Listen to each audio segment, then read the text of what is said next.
All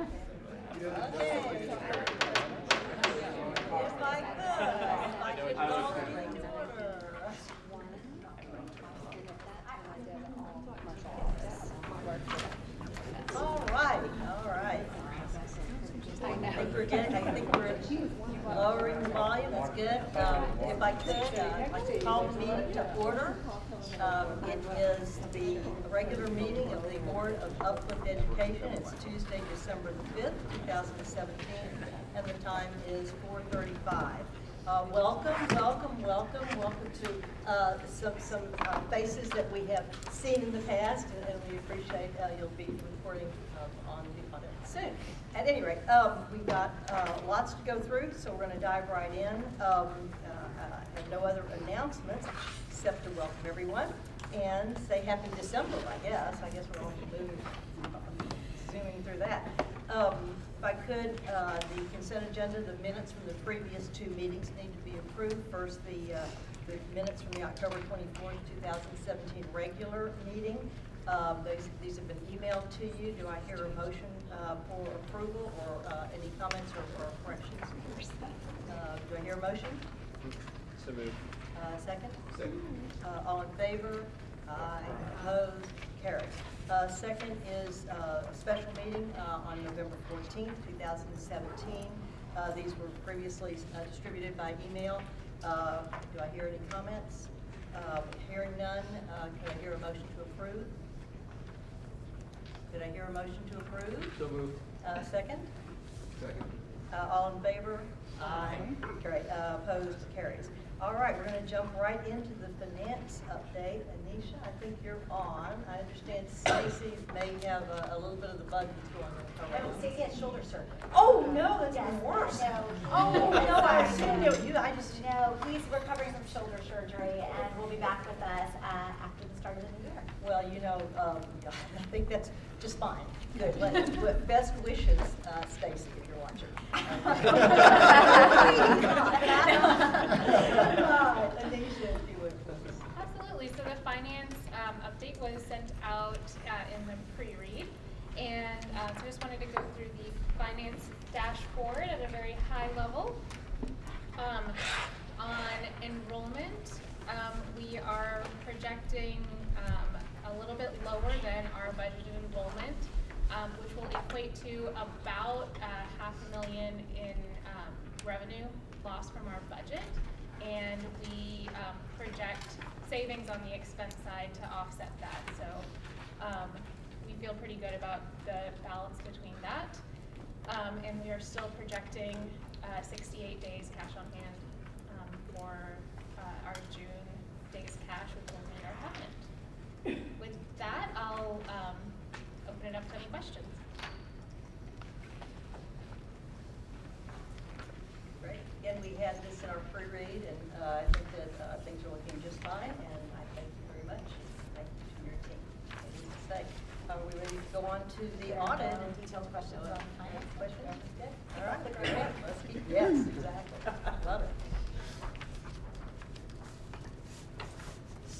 So at this point, I'm going to turn it over to Bessie Adams, who is fairly new with us, but is doing a fabulous job, and of course with our Weaver representative. So I'll let you introduce and present. Okay, well, hi, again, I'm Bessie Adams. I'm the Senior Director of Accounting, filling in for some pretty large shoes, Stacy Lawrence, and representing a very important part of what we do day to day. And we're presenting, I think, threefold. Mr. Richard will start us off with pages 1 through 3. We have Trent with Weaver, our audit firm. He will complete page 4, and I'll finish up with page 5. Okay, so let me just get it started. Weaver has just completed their third audit as our independent auditors, and Trent has been the audit partner for all the 3 years, and they've concluded their work, and they're going to be issuing an unmodified opinion on the financial statements and on the federal programs, and that was included in your pre-read. They've identified a couple of areas that they'll talk about in this discussion, so we'll just wait for that to come through, and then we're going to need your approval to approve the audit and the issuance of our financial statements as well. Just to give you a highlight on page 2 is a summary of our balance sheet, which shows that we have $388 million of assets, net assets of $36 million. And while the cash grew by $5 million for the year, really what's happening there is there's a lot of activity going on both on our capital asset side, where we're continue to build buildings, and are increasing in our long-term debt, where we had 2 issuances, bond issuances during the year. And again, these are just a summary of the numbers. I don't know if there's any questions on that, but that's kind of how the balance sheet looks. The next page is really the financial results, where basically look at your revenue and expenses. And again, our revenues grew by over $20 million. If you look at our net revenues, they were a net $7 million positive for the year before we had our non-cash loss on the debt extinguishment. And I think we brought this up to your attention a couple times during the year, but if just recall on that debt extinguishment, what we did was we refunded some debt early and ultimately had to borrow more money to do it by saving roughly 2% on the interest rate, 200 basis points on the interest rate. Ultimately, we had an economic gain, but an accounting non-cash loss. And so that's all reflected in our financials, but that's something we have to account for. So really over the next, right now we're showing a $12 million loss, but over the next 25 plus years, we're going to recoup more than that loss over that period of time. And this is the way the accounting literature asks us to deal with it. So again, really all it's doing is replacing more expensive debt with cheaper debt, and there's a cost associated. You recognize the cost up front and you get the benefit over 25 plus years. So that's the gist of that. That's kind of the biggest, one of the bigger risk areas. Obviously there's some other areas where we spend some time, contributions and things like that. With that, I was going to turn it over to Trent. He may have some other introductory comments, but otherwise he'll get into the findings and then we'll turn it over to Bessie. Perfect, thank you so much. Okay, my name is Trent Foster. I'm the partner on the engagement from Weaver. I've been on the account for about 3 years now, and I'd have to say this is our second year with the exact same team. And I think that made a huge difference in this year's audit. I think it went a lot smoother this year than last year. And there's a lot of better results this year, I would say, than last year as well, and you'll see that in the findings. As Richard said, we are going to issue an unmodified opinion, or a clean opinion. It's the highest level of assurance our firm can offer. And that's over all 3 of your opinions. If you look at your financial report, there's actually 3 different opinions on that. The first one's over your financial statements. The second one is over Yellow Book, which is your federal funding. And the third one is over your grant, your specific grants that you get for federal funding. So there's actually 3 opinions on that financial statement. All 3 of them are the highest level you can get of assurance. On the slide, I think on the board, thank you so much, are this year's findings, if you will. There were a couple different findings that we found throughout the year. The first one has to do with the yearly close process. This has to do with extra journal entries and extra time it took at year end to reconcile the books, to get the books ready for audit, adjustments that we found after and during the audit process. So that was one of the findings. This is actually a recurring finding. It was also a finding in last year's financial statements. And if you guys have any questions, this is the time to grill the auditor. If you guys want to do that, feel free to do that. The second one is on contributions. You guys are getting a lot more into the contributions and people donating and giving money to the organization. And it was around policies and procedures in place regarding how to account for contributions. Contribution accounting is one of the very tricky things about nonprofits. It's very different than for-profit accounting. So you have to really kind of know the nuances and kind of how to account for it, when you can release it from temporary to unrestricted. So there were a couple issues we talked to management about on that one as well. The third one has to do with credit cards and the use of credit cards at the organization. Certain staff have credit card privileges, and there are certain requirements and there are certain controls in place that need to be followed for people that have credit cards. We found a couple issues with the credit cards process payments. And then the last one's over the federal audit. So the first 3 were over the financial statements as a whole. The last one is over the federal compliance requirements. These are all inside the financial statements. But we also found 3 control issues regarding the financials over the federal programs. So I can go into as much detail as you want about those, but in a snapshot, that's what we found. The big news is we got clean opinions across the board. And we've had I guess, a number of meetings over the last several months and had really kind of exhaustive meetings to go through and make sure that we all understand what's not only their observations, but also the views of Stacy and Bessie. And so I think we've got a better game plan. Some of these, like you said, are carryovers from the prior year. And I think while we've shown a significant improvement, there's still things we could do to even further enhance our situation. And we're working together as a team to try to make that happen. Well, and we can see that happening, especially now that you guys have the employees in place. And we're expecting big things for next year. Kind of the team's there now to make it for the next year. So we're pretty excited about what's happening. And Deborah and I have already spoken about the contributions piece, and Carrie gave us a great suggestion of writing an accounting treatment memo for every time we get a multi-year grant or pledge, because we know that depending on different foundations that we work with, they might have some nuanced language in there that could cause a different treatment in terms of the grant accounting. And so we'll partner with our accounting colleagues and make sure that any edits they'd like that we can make as part of a grant agreement can be made, so that way the accounting treatment is as accurate as possible, and won't just immediately sign off on the grant because we're excited to receive multi-year gifts for our organization. Any questions I can answer about the audit process, findings? I love it.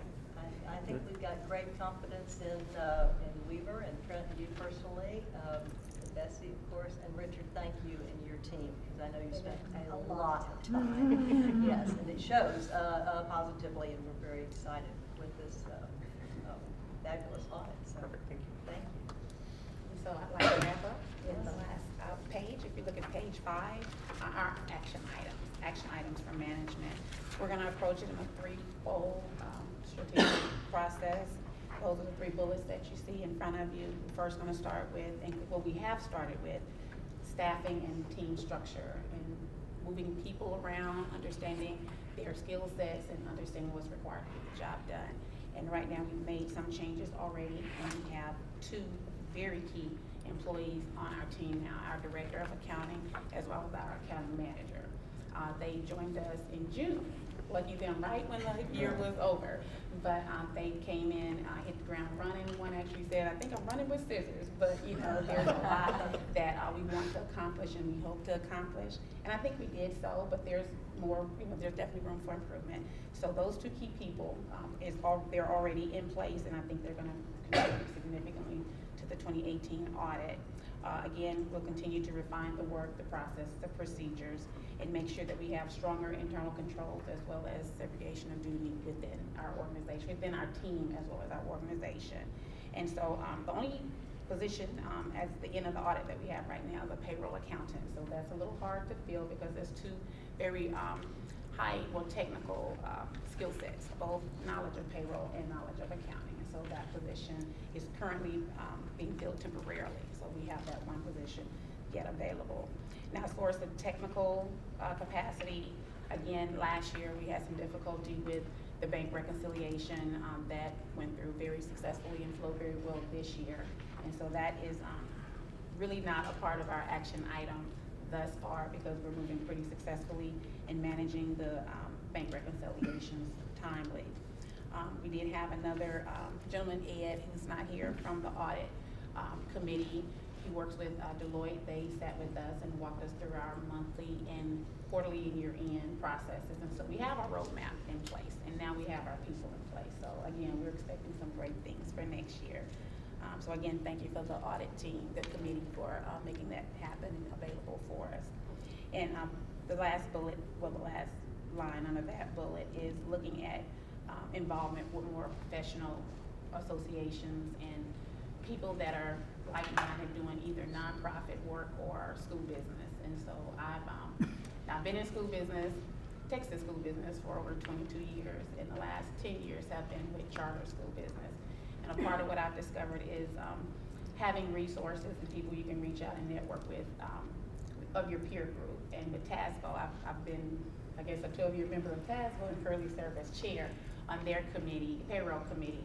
And so that's what we're bringing to the organization as well, not only introducing the team to other people they can call in and have additional resources, but the training and best practices for school businesses or school business throughout the state of Texas. And so we're definitely getting involved with our professional association, particularly TASFO. And then the last approach is just the collaborative work. I think Yasmin has spoke to, working with development, making sure that we're understanding the handoff, succinctly, making sure we understand what the ask is so we can account for it properly. And so not just with Deborah, but in every capacity, we're trying to work with HR, legal, all areas of our internal workings to make sure that the accounting is handled properly.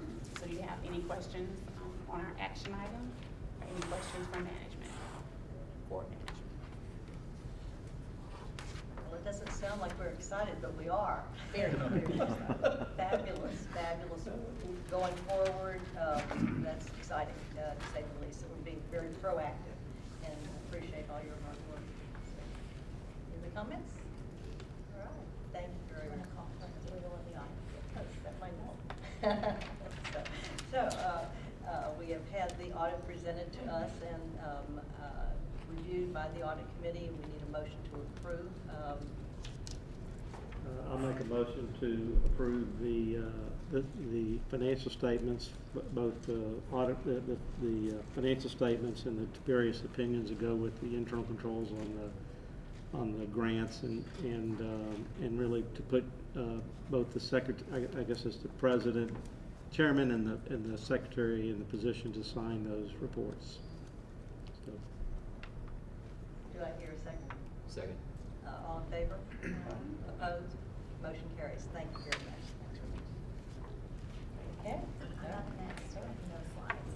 So I'm going to give an update on our work with Fort Worth ISD and have been keeping all abreast of it over the course of the past year.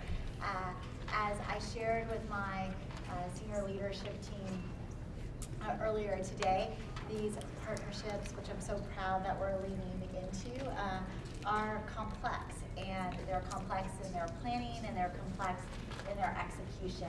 And that complexity has been added to by the passing of Senate Bill 1882. So for a reminder for the board, we helped write Senate Bill 1882, the District Charter Partnership Bill, and both Deborah and I testified in Austin on behalf of that bill with our counterparts from Grand Prairie ISD.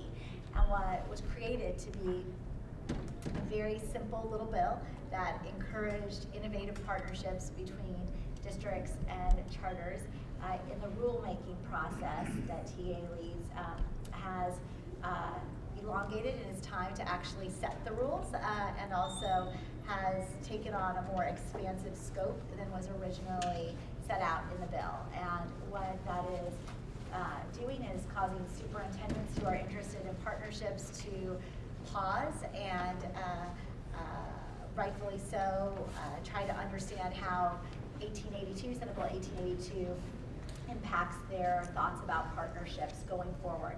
So when Deborah and I met with Dr. Scribner and his team last Thursday, it was mutually decided that we would not get more clarity on the rules of 1882 in time to have the time to thoughtfully open a partnership school for the fall of 2018, and instead should be planning a more elongated timeline for fall of 2019 or even potentially fall of 2020.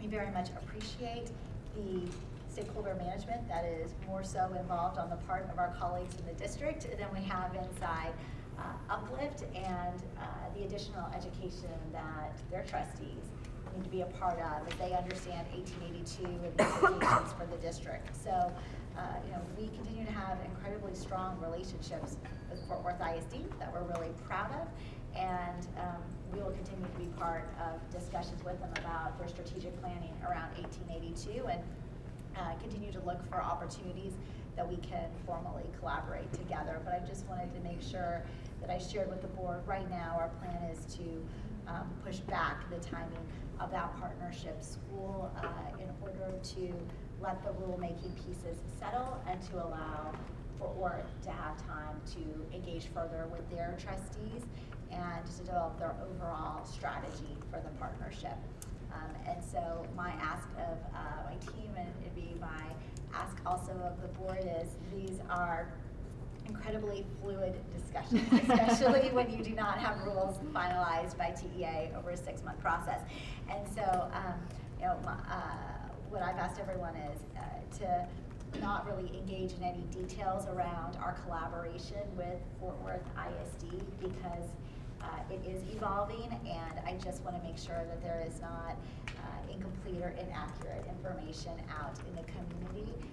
Again, just appreciating the sensitivity of this topic. There are very few district charter partnerships around the country, and we want to make sure that we're a respectful partner in this kind of ongoing dialogue that's taking place. So I'm happy to answer any questions, but did just want to share what our latest timeline is as we are working together.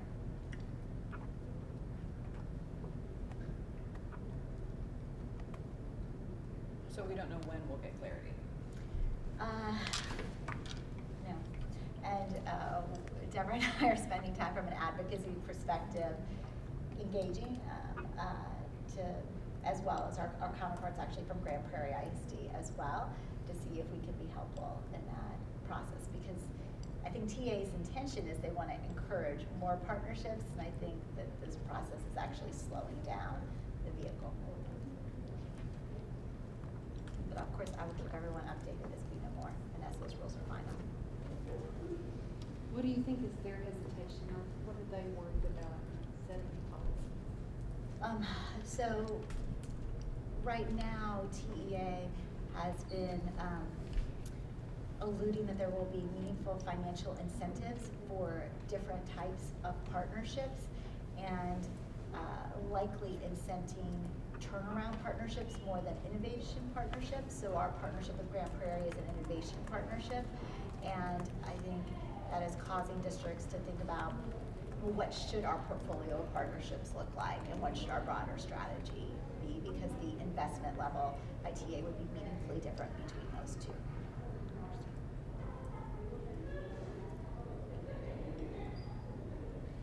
Okay. Thank you very much for that update. So I think we'll go on to the information items. Yeah, great. And Kind of much more positive. this is note. this Science this fair. is very fun. Yes, this is very fun. Okay, so Michael Brinkman, we are excited to have you here to share with us.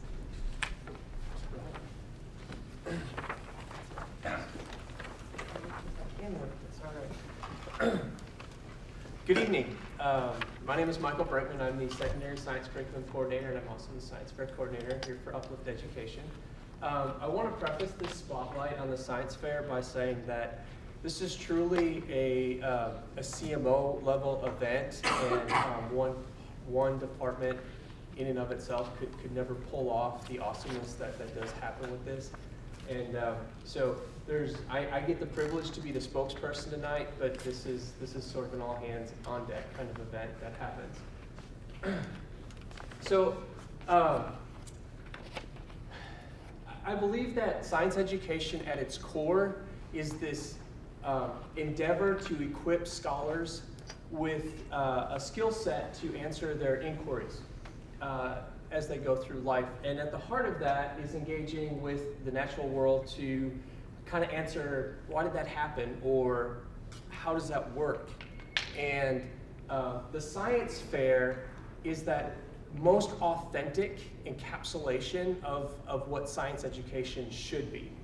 And so we have three fairs: an elementary science fair, a middle school science fair, and a high school science fair that all occur in the Uplift Education Science Fair. And there's intent to this. So at the elementary level, these are typically groups of 2 and 3 scholars kind of laying some foundational skills around how do you develop a testable question, and then develop and execute investigational procedures, working together to collect their data, working together to analyze their data and draw conclusions, all skills necessary so that when they move into the middle years program, which goes from grades 6 through 10, in the sciences, there's actually a requirement that every year every scholar design, execute, evaluate, and communicate the results from an investigation of their choosing.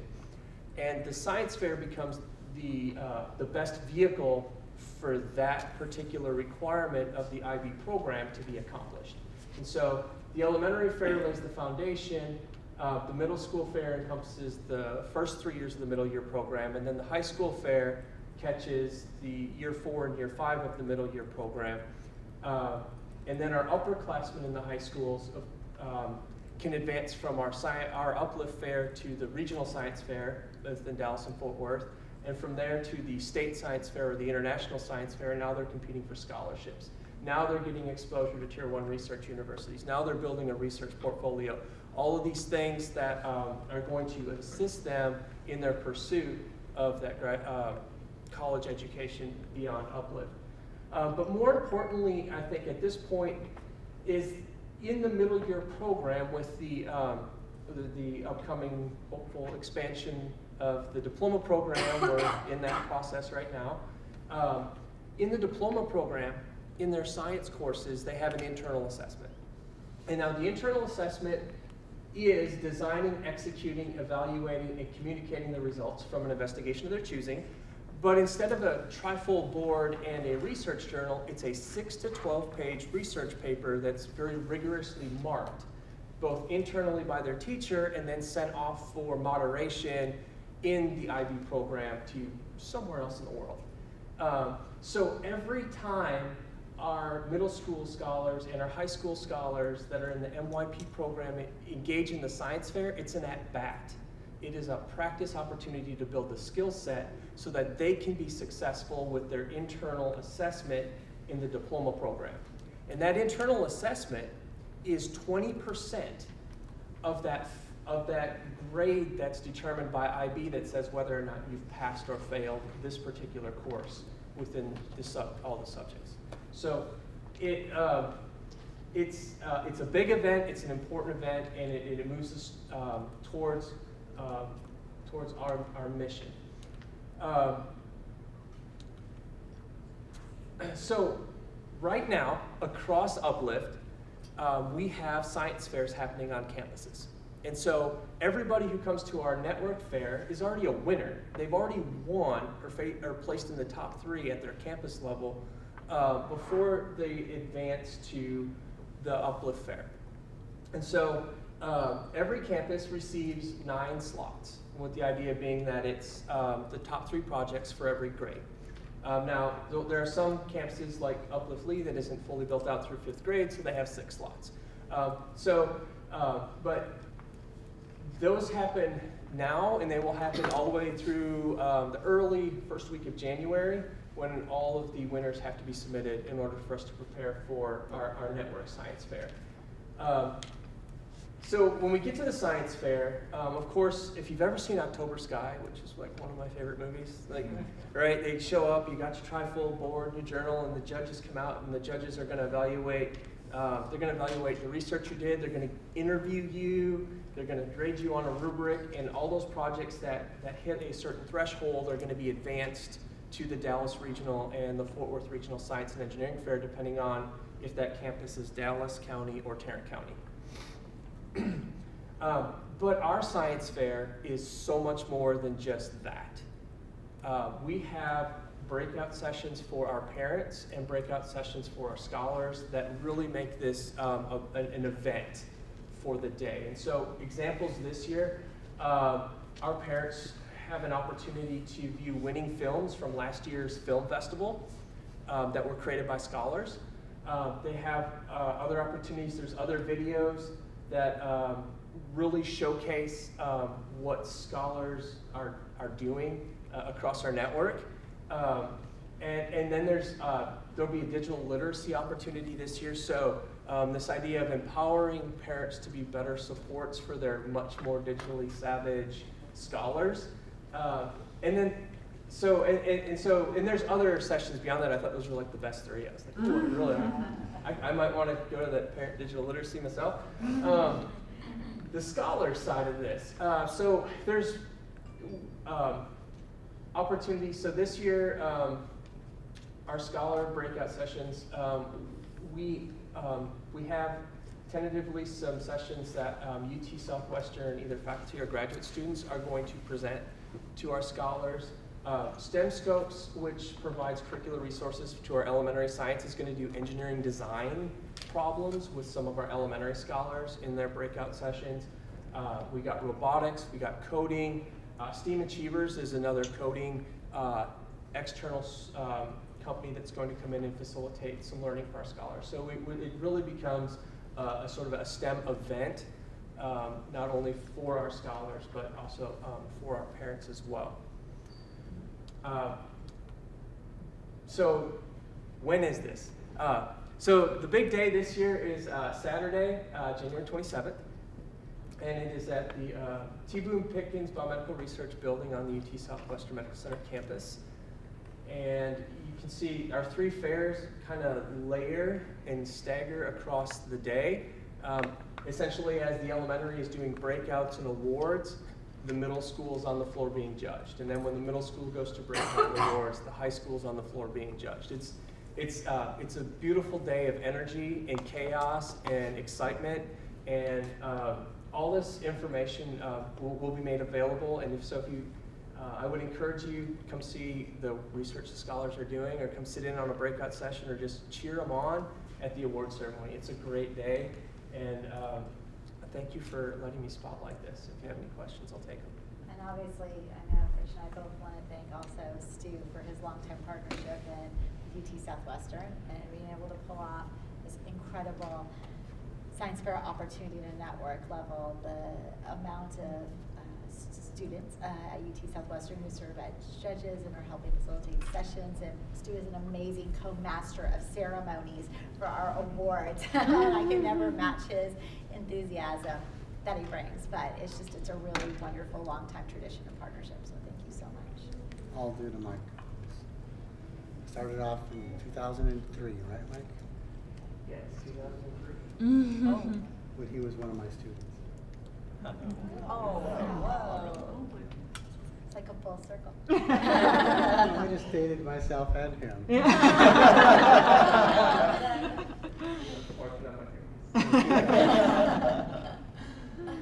And we're always looking for judges. So if Yes, anybody has a everybody judge. really judged. And it really is it's such an easy, even if you wanted to pop by for an hour, you can go talk to a couple of scholars, like a typical science fair, and ask them questions about their projects, and just quickly walk around and see some of the breakout sessions that we have. It really is a pretty neat chance to take in all great Uplift things. Well, we'll make sure to have this sent Yeah, I'll out send it out as for an email everybody. to everyone, so be a paperless post, fabulous We can do that. invitation. So, thank you very much. Terribly interesting, and we're excited for our scholars. So, thank you.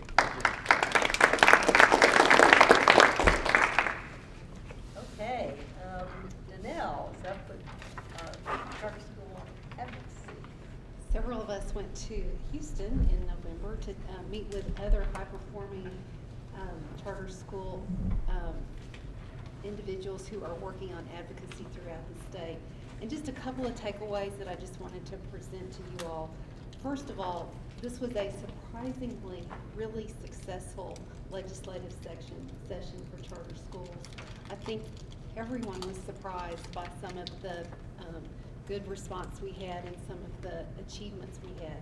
The problem with it is we really have a target on our back now, and so the beast has been woken up and people realize that we are beginning to have power and there's going to be pushback. And so we need to work extra hard for the next legislative session. They're going to be doing everything they can to take away what we got this last time. And we don't even think we got a lot. Yeah. I mean, that's the reality is We didn't get a lot, but we got something, yes. which was the surprise. So People want to take that away. yeah. So we're going to be, we have a new person on staff working with Deborah Eric Dominguez, who's doing a lot of work as to where our kids are in relation to our legislators.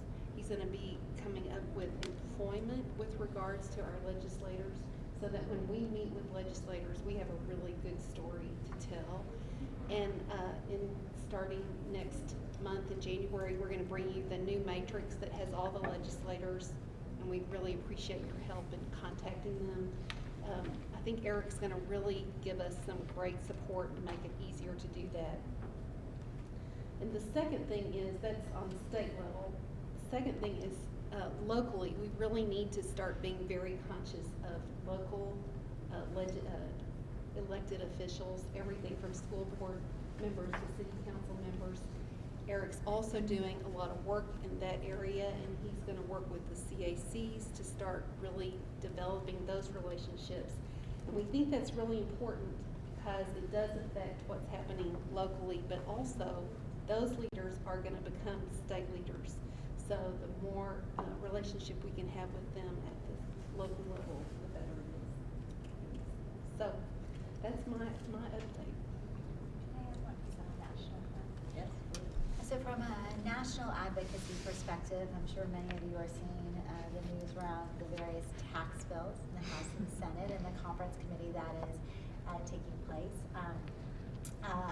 The one very specific item of the tax bill that the tax bills that we are paying close attention to is, and you might not have noticed the language because they call them private activity bonds. It's basically tax exempt bonds that hospitals, public charter schools, and sports arenas use to fund their facilities. So the sports arenas are not really comparable to the public service provided by hospitals and public charter schools. In the House version of the bill, they actually remove the ability for hospitals and public charter schools to access tax-exempt bonds. That would increase our debt service by at least 150 basis points. For all the high-performing charter networks across the country who receive the federal charter school expansion grant, we would basically be taking that same amount of dollars and sending it to pay additional debt service to banks. The Senate version does not have that provision in it. Congressman Kevin Brady from Houston on the House side, and not Senator Hatch, is the one who now is over the conference committee. And so all of our Texas charter peers are activating their boards to reach out to Congressman Brady to help make him aware of the real penalty that we would face as someone doing a public good by having this investment vehicle taken away from us. So I will be sending out some very simple talking points. If you have any personal relationship with Congressman Brady, even though obviously he's in Houston, please let me know so we can help create an appropriate connection with him. And then for everyone else, if you can make a phone call into his office so they can, because we've talked about this before, like staffers are very good about logging calls in support or not in support of certain items over the course of the next week. That would be really helpful because we do understand, as at least what we're going off of what is in the news, that they're trying to accelerate some passage of a tax bill before the holidays. And I also am very sensitive and appreciate that the tax bills have different provisions that are beneficial to people individually, and so we are just simply asking for support on this like narrow piece of what are very complex tax bills that can impact charters. So I'm happy to answer any questions, but it is a top national legislative issue for us right now. That's being coordinated by the National Alliance of Public Charter Schools, and then we're also, because of Brady's involvement, and we know the Senate has not named their conference committee members yet, but we believe Corden will be appointed, and we have a very positive relationship and believe that will be an asset as part of this process. So really, we're trying to focus our attention on Brady right now. So please look for that email. 5 minutes of your time, 150 basis points. Thank you. All right. Well, Danelle has really done a remarkable job of corralling all this information and trying to keep us all organized and moving forward. And it is it's just an amorphous situation that we deal with, and it changes every day, as we now know from this new information as well. So please, please, when you get these emails saying, take the time to do it, just stop and do it, literally. You don't have to even go through the whole spiel. They just want to know yes or no. I mean, sort of thing. So it's very easy to do, and it's totally effective. So thank you very much. We really appreciate it. So, okay, something a little more lighthearted. I'm embarrassed I couldn't be today. I'm not going to let Yasmin talk anymore today.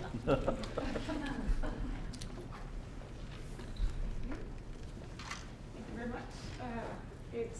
It's a delight and an honor to have been asked to play more of a leadership role in this year's Road to College celebration / tailgate. And part of the reason I'm so delighted to be talking about this is because after 7 years of doing something very similar, which is sort of a pre-party, if you will, the day of, we are going to be a little bit more innovative, thanks to Deborah and Cassie's and Yasmin's ideas, and turn this celebration into a dinner and dialogue and a much more meaningful discussion in sort of a road to college gala. Might be too big of a word. I don't think it's black tie, but it is effectively a dinner celebration. We've secured the Bush Library for the event. Deborah has done a great job securing a speaker, David Osborne. If you're not aware, this book was published in 2017, but he has decades of experience in policy. This book in particular covers the transition of New Orleans schools after Katrina. It covers Washington, D.C., Indianapolis, Denver, and lays out lots of policy proposals for the 21st century, including how charter schools and the accountability associated with charter schools might fit into our national dialogue. So he will be a guest speaker at that event, which is fabulous. And in addition to that, we are considering having a panel where we would bring an Uplift scholar, either a current scholar or a graduate, to talk about their actual road to college and what it feels like to be in that movement today. And then potentially a few other experts on education, and so that the people who come, really we can talk about the change that's taking place in our nation. I think it will be a really fabulous and meaningful event, and definitely, yes, celebrate College Signing Day, but also talk about the road to getting to that day. And we are looking for volunteers. That's part of the reason I'm here. There's lots to do from that perspective. One, we're still, as you can tell, coming up with a name for it. It's not a gala. It's more than a dinner and a dialogue. It's more than a celebration. It is a discussion. It's a meaningful evening for people who are passionate about this topic. So we need a name. We need people to attend, and we need certainly a deeper dialogue about the format. So David Osborne has been signed up, but how does the panel discussion work? How do people engage in this topic so that it's not just a listen and learn, but really people can ask questions and also share their ideas? The details, the event date is April 25th. So this is not the actual day of College Signing Day. We thought that would be too much, but it is within the same week. So we are actually really turning this into a week-long dialogue, if you will.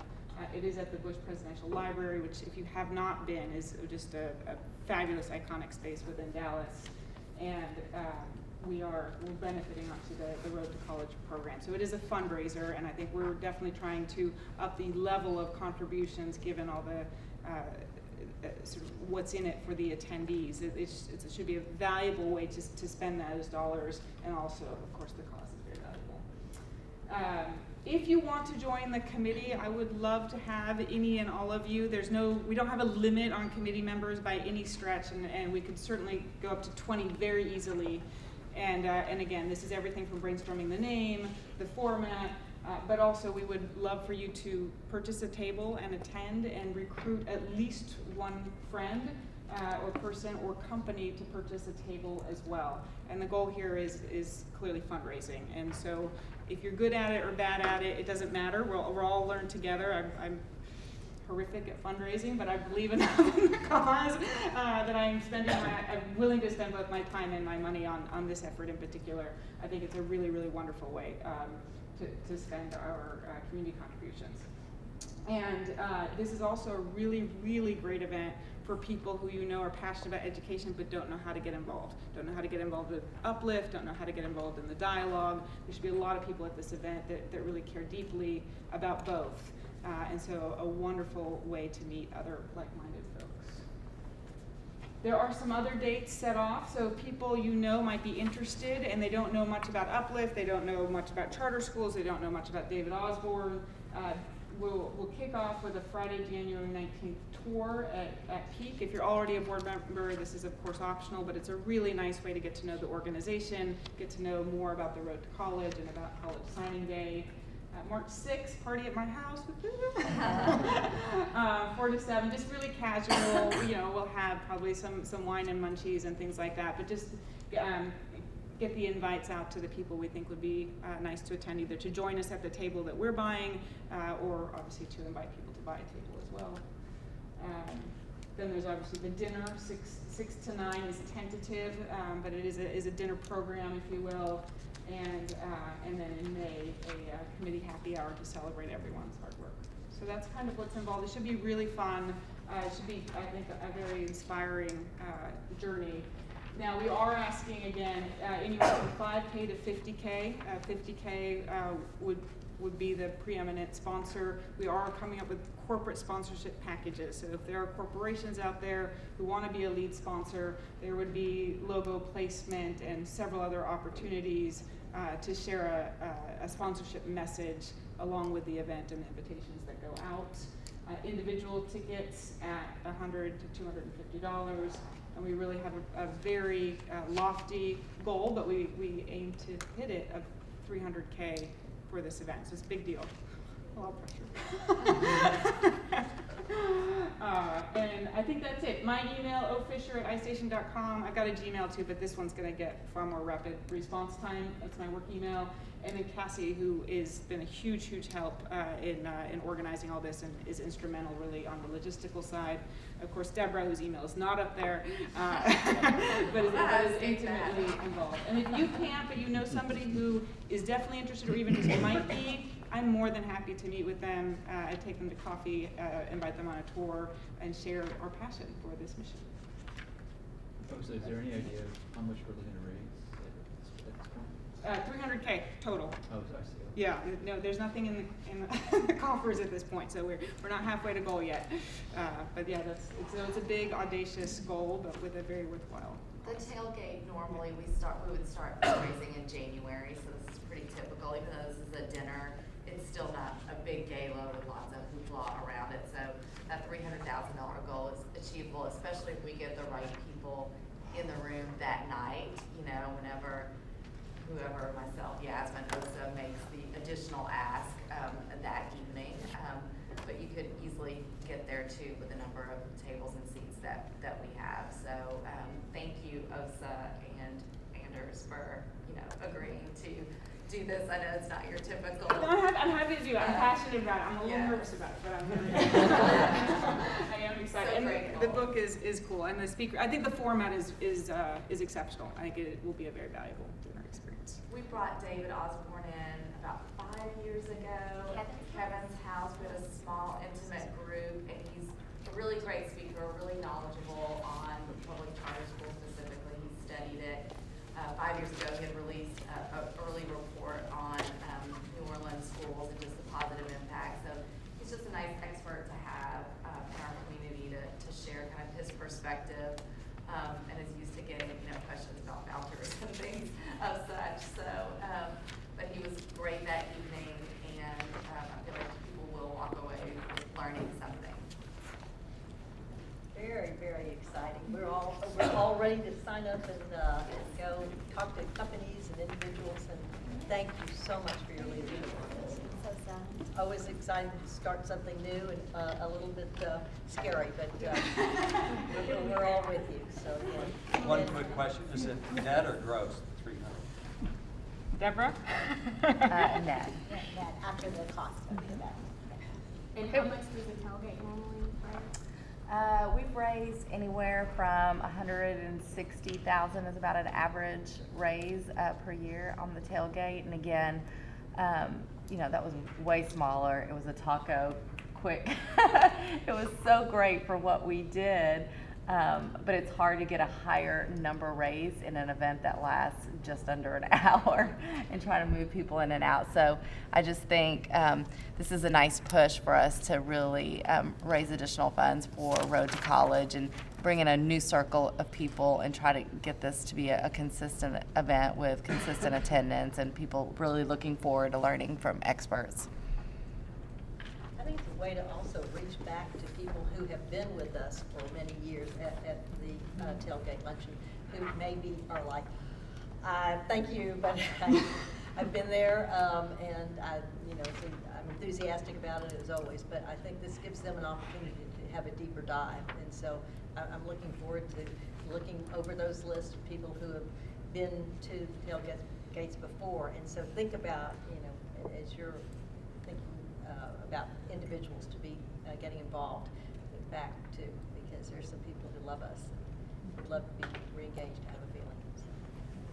And I hope we don't lose the student component. I think that's the emotional push that people need right before the ask. I mean, they do such a great job that we can't lose that over a speaker. I agree.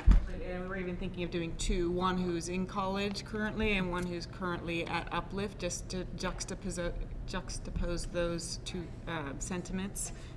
But yes, so I agree 100%. I think that'll be really valuable. Okay, great. Next up, we have Michelle Wheeler, who is our CAC chair at Luna, and traveled in from out of town last night, so she could join us today. So thank you very much. Thank you. All you do. Well, appreciate the time to be here today.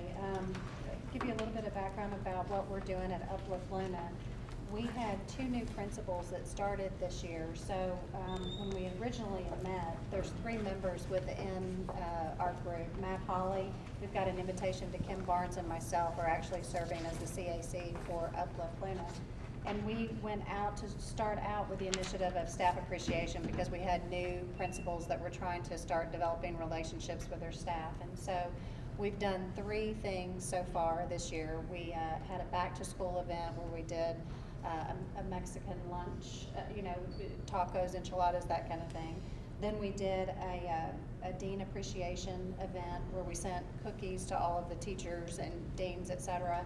And then they had said by October there's generally a lot of fatigue within the staff, and so they said, can we do a Rock October happy hour? So we've really focused the first quarter on appreciation and just trying to develop relationships.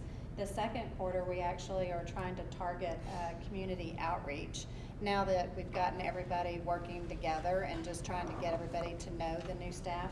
And so in January, we've got a meeting set to try to reach out to local businesses. That tends to be a little bit of a challenge for the inner city schools because the businesses don't necessarily like the kids loitering at all of their businesses after school.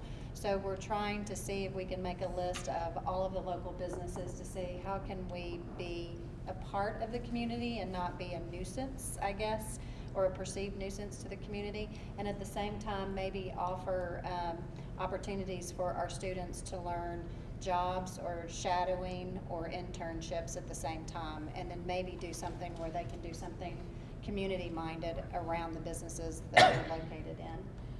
And then just serving as a liaison between the staff and the board. So those are the 3 things. I think initially when we started, we have had 2 breakfasts and 1 lunch in which David, we had him attend, which was really very meaningful for us because we know what we're doing, but we don't necessarily know as much about what's working at other schools. And so that's really been a lot of value because he'll say, oh, well, have you thought about this? And he also gives the deans an opportunity to think about, oh, well, that may actually translate and help my school. So that's really what we've been focused on so far. Great feedback. Yeah. Any questions or? I know we have some other CAC members right here. Okay. Carol, let's do it. Okay. So, yeah. Great. Really appreciate you taking the time to be here and all that you're doing there for Luna. Luna's a great school, and they now have a great partnership with you. Yeah, we've had a so. lot of fun, and the new principals that we've met, Amanda Richards and Jeff Kirby are really doing great. I mean, it's really nice because they've been reaching out to us and saying, hey, what do you think about this? Which is, it's been nice, yeah. Sounds great. Sounds like And perfect. I know David, I don't see David here, but I want to also additionally shout out, I do appreciate his communication to the CSEs and the chairs. And, you know, there's a little bit of the nudge, hey, look what they're doing, let's go do something like that. So I actually think that best practice sharing is good, but a little bit of friendly competition. That's great. Always good, always good. All right, wonderful. Well, thank you again. Okay, Ardo, I know that governance has been working hard. Yeah, as you recall, we previously introduced a board diversity statement. And as a follow-up, what we wanted to do was, what we've done actually is put together what we call an Uplift Education Board of Trustee Profile Matrix. It's in your board package. And if you can refer to it, that would be great, because I just want to walk through it at a high level. And essentially what you'll see in this is skill sets, various skill sets. And the idea behind it is within the board, just you trying to see where you fit best within these skill sets and checking off those categories as it relates to you individually. And so there's a couple of pages as it relates to those skill sets.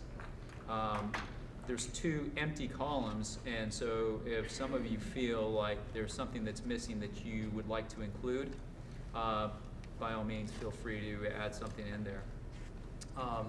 On the next page, it's there's a subject in what we're calling representation. And so, again, here you can just identify where you think is appropriate for you. And then on the final page, and so what we have on that next page is the tally of the results.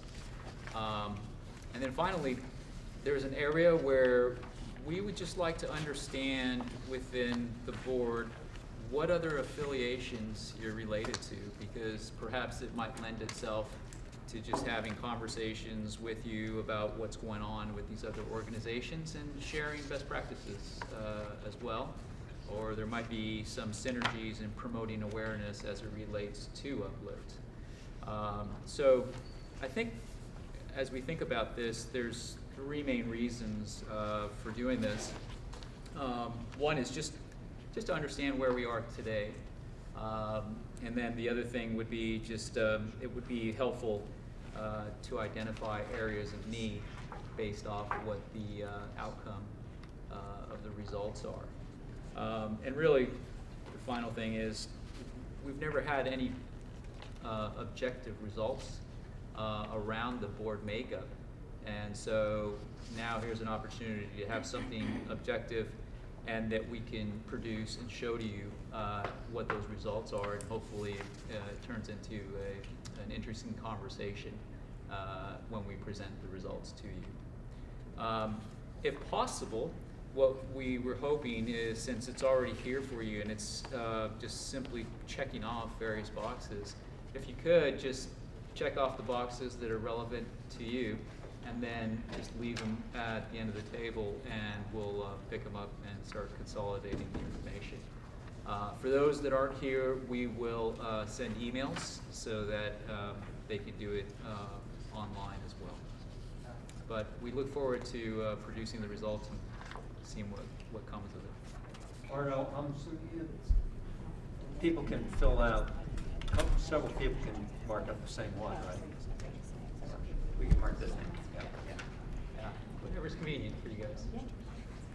We try to make it as simple as possible. Or make it simple and send out like a survey monkey thing. Survey monkey? Yeah, do a survey monkey. That way you can, Yeah. it's easy. We just. I'll do it for you. You will? Yes, I'll pull together a Google Doc where people can just fill it, a Google form. It'll be easy. It'll tally all for you. That's right, that way you can Yeah. tally the results. So should we even check the boxes on today? I would not, but if they do, we can fill it in for them, whatever works, yeah. I say go digital. It'll be digital eventually. Yeah. Digital. I'm sorry. It sounds like it's preferable, Melissa, that we just submit something via email so that they can do it digitally. And It'll be then- like a Google Doc Sure. survey thing, and then that way it'll just tally it all up. I think that's a great idea if everybody will do it. We just like a captive audience, so we thought we'd at least You've get already it. checked your boxes like If that. you feel like doing it right now, go ahead. Here's the deal, you We have won't- optionality. We won't bother you. Yeah, you've already checked your Okay. boxes. We'll send you We'll do it both ways. How about that? There we Okay, sorry about that. And I would appreciate everybody's feedback, as a result. The more data we have, I think more robust the discussion will be. Maybe the more responses we get, the more bottles of wine that Melissa will contribute. Did I just say that out loud? I guess you can say that out loud. I won't respond though. Okay. Well, I again want to thank Ardo and the leadership he's given to the governance committee, and two of our long-term members are here, and Dawn and Osa. We've got a great, robust governance committee, and they're really working to make sure that we know who we are, so that we can make sure that as we move forward, we get the right people for the needs of the organization. So thank you for doing this, and we will do it both electronically as well as snail mail. We'll go right now to the action items on your agenda. We've already approved the audit, so we're going to go, I think we're going to skip down while Ardo's still basically on the floor to E, which is talking about new chairs. Ardo, if I can have you back on, there's a sidebar going on over there. Ardo? Okay, I'm putting you on the spot again. We're doing action item E to approve the CAC chairs. Sure. Yeah. Thank you. Thank you, Melissa. The Governance Committee is excited to announce 3 individuals who have expressed interest in being Campus Advisory Council chairs. These 3 individuals are Brunilda Santiago for Summit, James Stanton for Infinity, and Christina Barbosa for White Rock Hills. Their bios have been circulated also in the board packet, so you can review information regarding them. But we're really excited, all tremendous, all very interested and dedicated, and they have a strong vested interest with the schools. So I think, therefore, the Governance Committee would like to make a motion that these 3 individuals be voted on as Campus Advisory Council chairs for their respective schools. And as such, they would become trustees, and that requires a vote of the full board. Correct. Do I hear a second? Second. All in favor? Aye. Opposed? Carries. Thank you very much. And we're very excited. They've all expressed great enthusiasm, so I know that we'll have more outstanding CSE chairs as those that we have. Alrighty. All right, we're going to now turn it over to Alex, and these are some real exciting resolutions, but they're critical that they happen to work with the TEA requirements. Thank you. Good afternoon, everyone. Just a couple of quick resolutions. Number 1 is a revision to the White Rock Hills zip code preference, moving into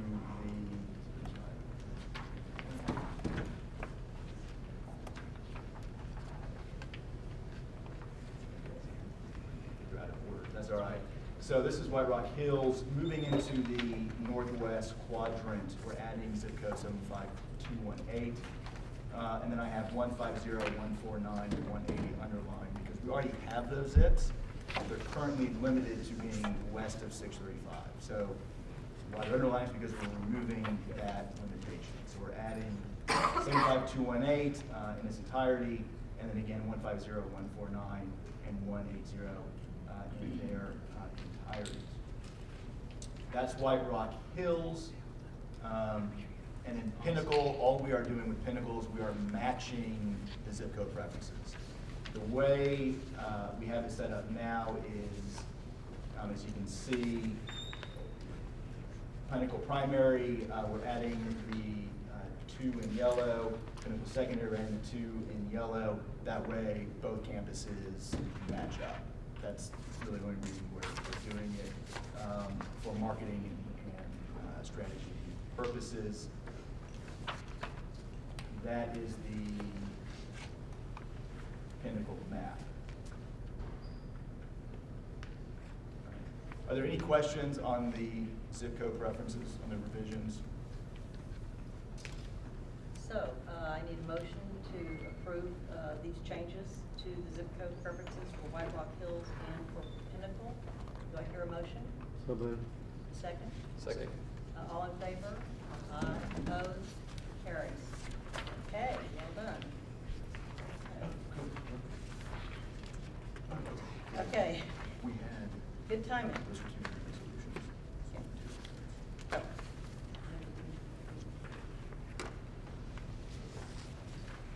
there. Yeah. Okay, I'm sorry. These were 2 separate resolutions that we need to be signing and sending to TEA. Could I have a motion to approve the White Rock Hill changes to the zip code preferences? Do we hear a motion? So moved. Second? Second. All in favor? Opposed? Carries. Same for Pinnacle. Do I hear a motion to change So moved. the zip code preferences? Josh, and second? Second. All in favor? Aye. Thank you very much. Carries. Great. Really am just in time. You are. That was Awesome. I'm just going to continue like being the happy news person today. We have 2 resolutions on Uplift Hannah Ranch and a temporary location for first semester of next school year.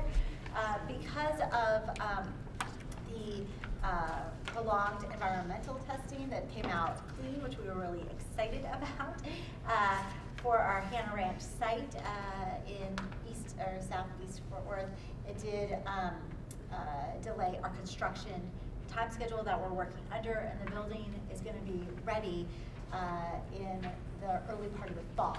And so obviously we're schools, like we need to open with kids when the first day of school starts, and so we have identified some temporary locations for the primary school and the middle school to be able to open them on time the first day of school, and then move the children at winter break into, when they come back from winter break, into their permanent school home.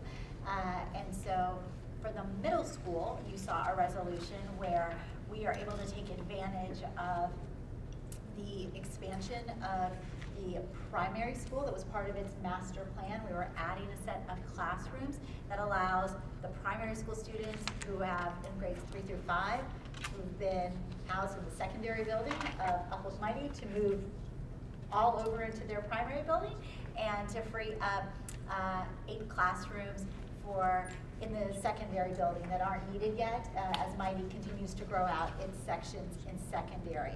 So we are going to open up a small middle school with 6 sections of 6th grade in those extra classrooms at Mighty Secondary. It allows those middle school scholars to feel like they have a full campus experience, because there's a gym and a soccer field and a strong school leader at the middle school who can be a mentor to who our new middle school principal is. And the Uplift Mighty team all knows about this and have been very supportive of being a host campus for one semester for these new 6th grade scholars. It's also a 10-minute drive between the 2 campuses, so it should be pretty convenient for families. The reason why, so that's the first one, and you want separate votes on these, right? Yeah, we did different Yeah. resolutions. So we'll do a resolution on that one, then I'll get to the primary location temporary site. So we would like So to do I hear a have motion? for the temporary housing of the middle school site at Uplift Mighty for the first semester of next school year. Do I hear a motion? So moved. Second? Second. Okay, all in favor? Opposed? Carries. Thank you.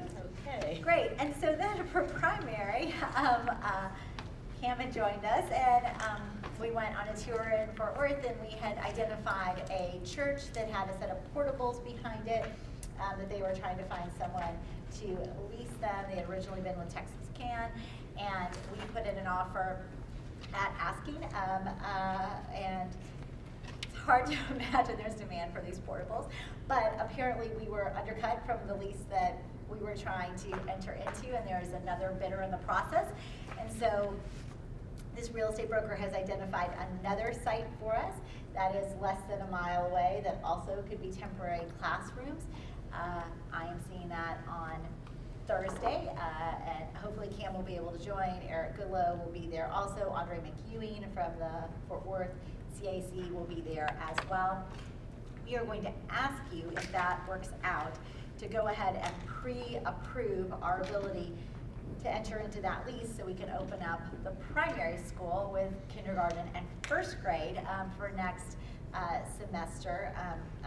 Our option is we can call a special board meeting just to approve me entering into this lease, or we could go ahead and ask for your pre-approval that if this works out, we would be able to enter into that short-term lease. The other lease that we were looking at, which we were told is comparable in price, was $15,000 a month, which if you think about the multiple $1 million investment we have in our new school building, we would like to put children in it for second semester and be able to have a temporary site.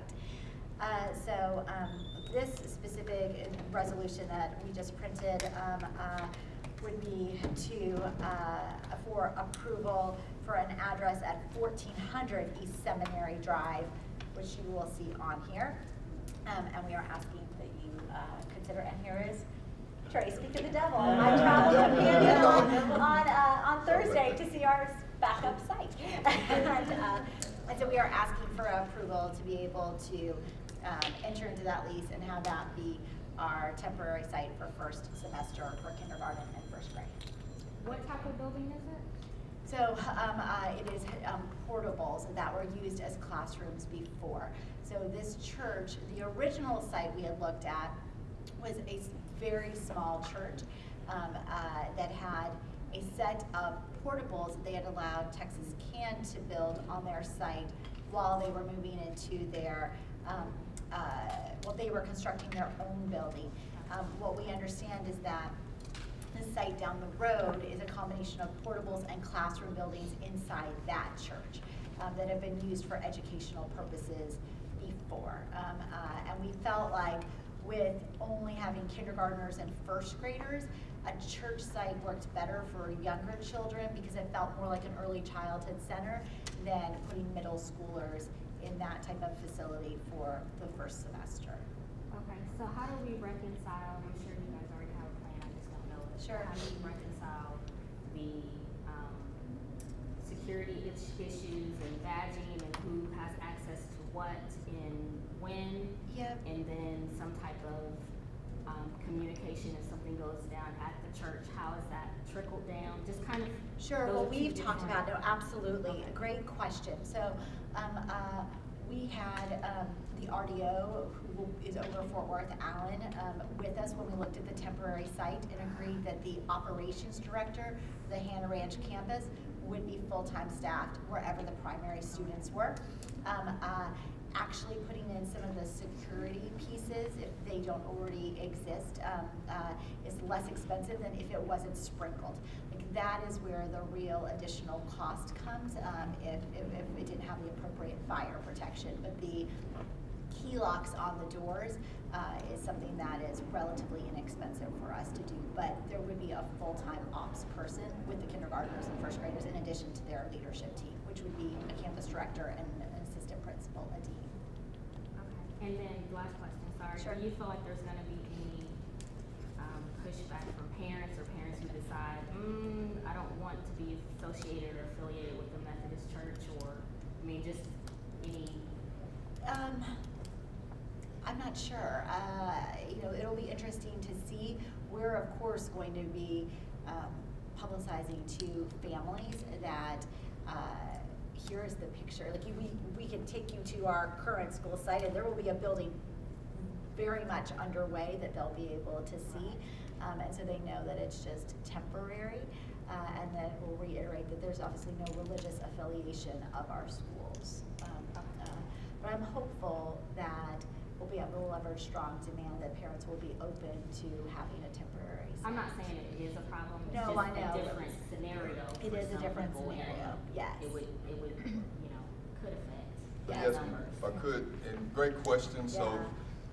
that particular campus or campus and seminary has been Can Academy, the church affiliation. So there's been education about not being affiliated with that denomination over the last probably 20 years. So there are other church affiliations, charters. Some of you recall the former prep grew out of a church affiliation. So a lot of churches have large facilities available. So when charters come into the systems, they are utilizing space and the protection of a church, you know, independent of affiliation, the community has been supportive. So I'm comfortable in talking with Yasmin, we've talked about it, and knowing, you know, obviously the denominations, but the independence of a good charter system supporting the community, I think outweighs that church affiliation, even though it's connected to the church. A lot of churches, some are downsizing, some are moving, some are leasing their facilities, so we feel comfortable that won't be an issue. But I'll definitely, as we're hearing feedback from the community, pass it along if we hear that is Right. flagging. Oh, definitely, But yeah.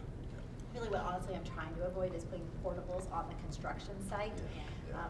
Portables are incredibly expensive for such a short duration. And that is our last backup plan. Like, we will open up the primary school, but our preference is to not have to. If you're out there yourself. Pretty much. So resiliency, that's what we've got going for us. That could be one of our board meetings. Awesome, great. Everyone the help host. build portables. Fantastic. Oh dear. Well, yes. So I'm asking for approval for the site at 1400, I'm like looking now for my, East Seminary Drive. So, Do I hear a motion to approve? So moved. Do I hear a second? Second. All in favor? Aye. Opposed? Motion carries. And let's hope this facility carries. Okay, wonderful. If I can interject real quick. So again, because these are resolutions that have to be submitted to TEA, I need all the signatures from the Board of Governors. So I get Jake to help out. We're just going to start this with Josh. There are 4 documents to be signed. Thank you. And I'd like to also thank Alex. He has been working a lot on not only these resolutions, but also helping with the governance committee and many other things. So we appreciate you. Thank you very much. Appreciate you being here. Okay, we've got two more action items, and I'll turn it over to Yasmin for the BBEA loan. y'all were done the vote on the chairs. Yes. Okay, great. Well, I was out. Okay, perfect. Great. So we have a BBVA loan that exists right now that we use for construction purposes only, not working capital. It allows us to bridge funding when we're in between bond issuances, and we would like to renew that loan. Currently, it incurs interest at 1 month LIBOR plus 3%, which is roughly 4%. Our undrawn amount incurs interest at 25 basis points, and the total principal amount is $7.5 million, of which $2 million has been drawn to refinance our prior next bank line of credit that we have. Oftentimes, we will use this construction line when we are acquiring the land in advance of taking out the big bond issuance that then requires the $10 to $20 million of construction of building, and then refund the land purchase and repay this loan with the bond proceeds. And so we are asking for approval to extend the maturity of our BBVA loan. I don't know if No. Okay, great. You got it really good. No, do I Will hear you tell Motion. Stacy do I that? hear a How about- motion? Will you tell Stacy that? Yes, I will. Do I hear a second? Perfect. How long is the extension? That, 2 years or yeah, 3 2 or years? 3 years. I thought it was 3 years. I have hear a motion, a second, thank you. All in favor? Aye. Opposed? Carries, thank you very much. And last? Great, the last one is one that hopefully many board members remember from in the past. We always ask for a reimbursing resolution, so if there's any expenses that are related to the construction of our new schools that could be covered, or new buildings on existing campuses that could be covered through bond proceeds, that when the bonds are issued, we are able to go back and refund ourselves. Typically, this is less than $150,000 of project expenses. It could be running environmental testing or some early design fees. We do this in advance of every bond issuance because we know that we start incurring due diligence costs 6 months in advance of our bond issuance. And so this is that similar type of resolution asking that we're allowed to reimburse ourselves once the bonds, we move forward with the bonds. And again, Stacy does not expect more than $150,000 of expenses. Any discussion? Is there a motion to approve? Just, Question? it's the 150 million you're seeing is the Yeah. expected total bond Okay. package, Oh, the so I went, maximum. right. It just so happens that Okay. he's saying roughly he ends up having about $150,000 in expenses. Good question. Yes. Good Thank you for being a clarification. careful reader. All of a sudden I went, Appreciate it. There's a motion. Seconded, all in favor? Opposed? Carries. Okay, great.